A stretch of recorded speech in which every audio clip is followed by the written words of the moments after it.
Hi there, Bob McGurty, the Rickshaw Journey guy, and thank you for joining. Thank you for being a part of the Rickshaw Journey. And I'm just so grateful when I get comments, when I get feedback, either on the live place where I'm at or through emails. But please keep in touch. Please stay on the journey with me.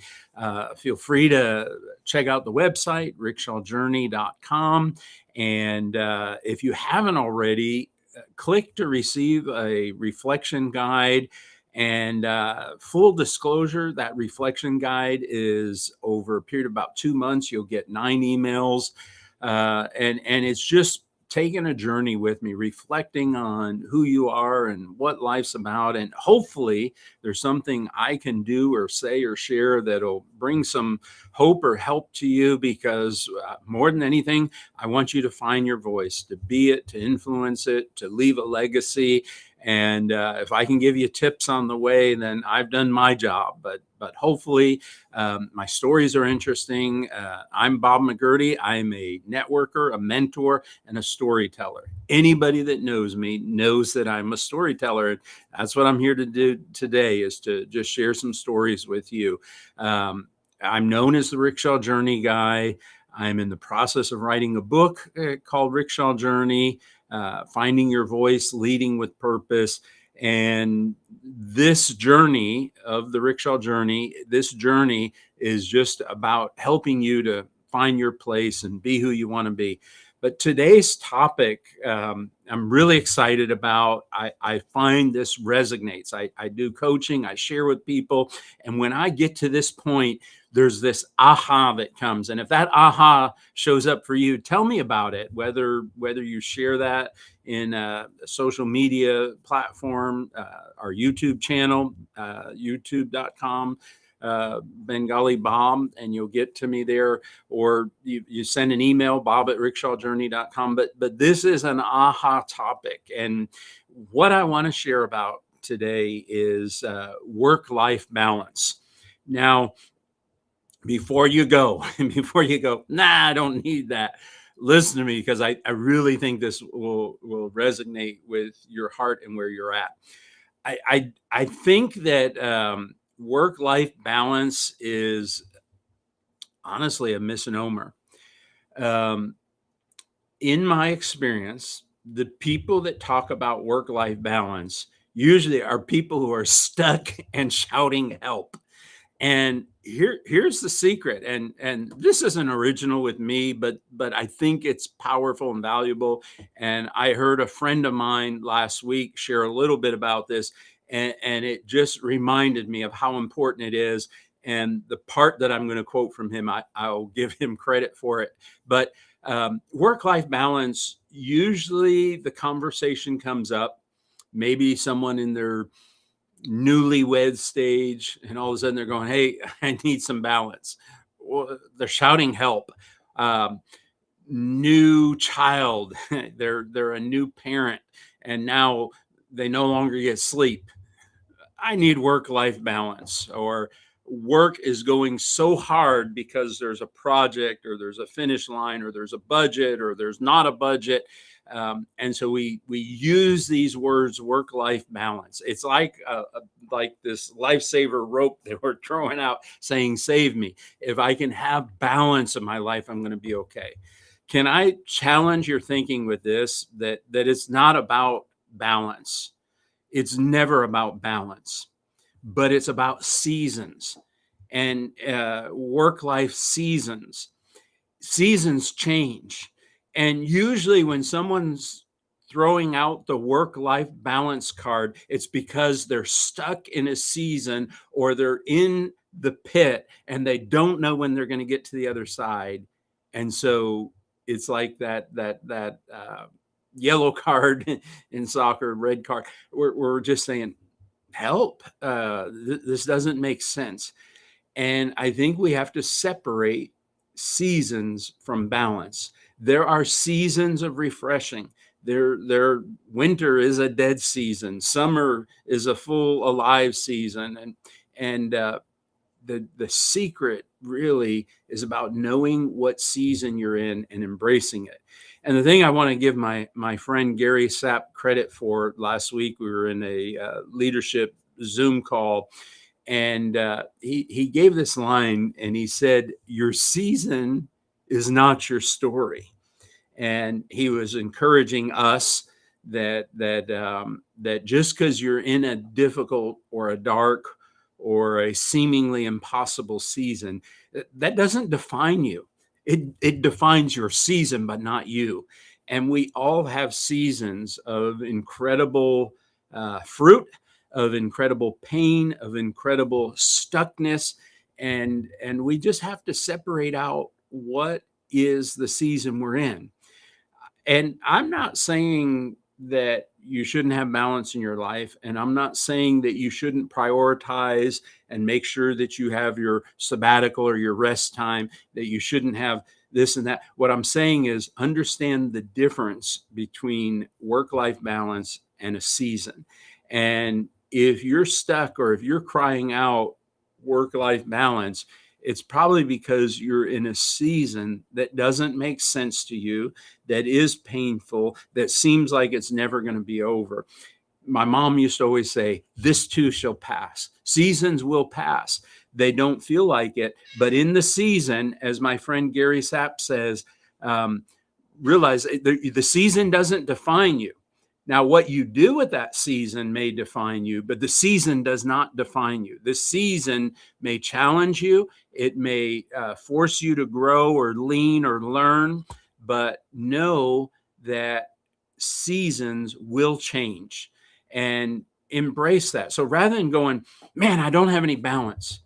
Well, you know what? If you're a new mom or dad, you're not going to get 8 hours of sleep, and your Fitbit is going to tell you, or your Apple Watch sleep app is going to tell you, you got 3.2 hours. It's a season. That season will change and it will get better. So work-life balance. Yes, have your priorities. Yes, put in a day's work. Yes, uh, date your spouse and take time for your kids and do the things that you enjoy, but understand that sometimes seasons just dictate things that don't make sense. I've been living in North Carolina. This is my fourth summer, 23, 24, 25, 26. So I've had 4 garden seasons, and tomatoes more than anything, but onions, potatoes. We're trying watermelon and cantaloupe and green beans this year. Lots of different peppers, cucumbers, but the tomatoes, because that's what I most enjoy and what we most enjoy, a fresh tomato on the garden. Every season since 23, this is the 4th season coming in now, has been totally different. This has been a really dry season. We are moving into July. All of my tomato plants were planted April 15th. And we have not had one tomato ripen yet. It makes no sense. We had healthy, some from seeds and some from the farmer's market, but we had healthy plants on April 15th. We should have had red tomatoes already. This is a fried green tomato season. We're going to get there, but why is this season different than the others? Because it's a different season. That's the short answer, but we've not had the rain. I've been faithful to water, but there's something about temperature. We've had extremely hot and with no rain. And so it's just a different season. And 2 years ago, last year was probably our best tomato season. 2 years ago, we had really bad storms and flooding that ruined some of the tomatoes. The first year we were here, we didn't move in till the middle of June. So we had a late season. Think about your life now. Take all of what I'm sharing about work-life balance and season, and let me just ask you, what season are you in? And if you can understand that, it may help you a whole bunch. It may help you to not throw out the work-life balance card, because that is usually an indication or a cry that you're stuck and you don't see a way out. Back to Gary Sapp's encouragement, this isn't your story, but it is your season.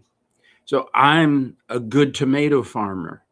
even if this ends up a bad season, because I get another season, I get another chance. And my story is defined in North Carolina by 4 seasons, not by this season. Your story is not defined by this current season. Number one, you've had enough seasons to know this will pass. Number two is this is only one time. And if you're in winter, spring's coming. If you're in summer, fall's coming. Whatever season it is, it will change. And it's not your full story. It's a part of it. It's a little part of it. And you're going to get to the other side. I encourage all of us, have our priorities. For me, one of the things I personally do in work-life balance is I tend to take Wednesdays off. I try to not be available on a Wednesday. I jokingly tell people, I say, hey, when's the best time to get a hold of you? I said, hey, you can call me anytime. I only answer at the best time. But I try to reserve and preserve my Wednesdays. That's my day off. And Twyla and I will do things together, go places, have a date day, but I try not to have a work day. And my office at Calcutta Mercy, they know, hey, don't get a hold of Bob on Wednesday. In fact, they're more likely to call me out if I make a phone call or send an email. It's not uncommon for me to send an email to work and them say, I'll answer you tomorrow since today's Wednesday. Well, it's their work day, but they're helping me preserve that. So do what you can to have a work-life balance and put your priorities right and make sure you do the things that you can do. But you know what? You don't control seasons. I don't control North Carolina weather. I don't control the rain. I can put some water in to help the lack. I can choose where I put my tomatoes in the shady or the sunny spot to make up for what the season's going to do. But I just have to roll with it. I have to trust God that I do the best I can in the season. I learn what I can in the season, and that I will come out the other side. So everything I wanted to share with you today is to know your season and to acknowledge that and to not stress out on forcing a box that may not fit in your season. I wish the best for you in this season. And some seasons are difficult. And you guys know our story. We lost our oldest son to fentanyl overdose. 9 years ago, we're still in that season in some realms. But it hurts, but it hurts less because we've learned over the years, God's a good God. He understands and he knows. So the last thing I want to share with you on this topic, and we'll wrap up, is work-life balance is important, but it's not everything. And the season you're in is not the story of your life. It's a path, and nobody is going to judge the entire book of you by the chapter you're in. There's another chapter coming. Be strong. Do the best you can in the season you're in, and trust God for better seasons and more fruitful times, but do the best you can with what you've got, and know that work-life balance is about knowing your season, doing the best you can, and continuing in your story. So I'm Bob McGurty. Thanks for taking these few minutes to listen to me today. If there's anything I can do to help you, bob@rickshawjourney.com. Put comments. Love for you to subscribe to our YouTube channel, because then you'll get notifications. YouTube.com/BengaliBob. Facebook is also a great place. And check out the website, rickshawjourney.com. Appreciate you, and look forward to connecting again next week. Take care.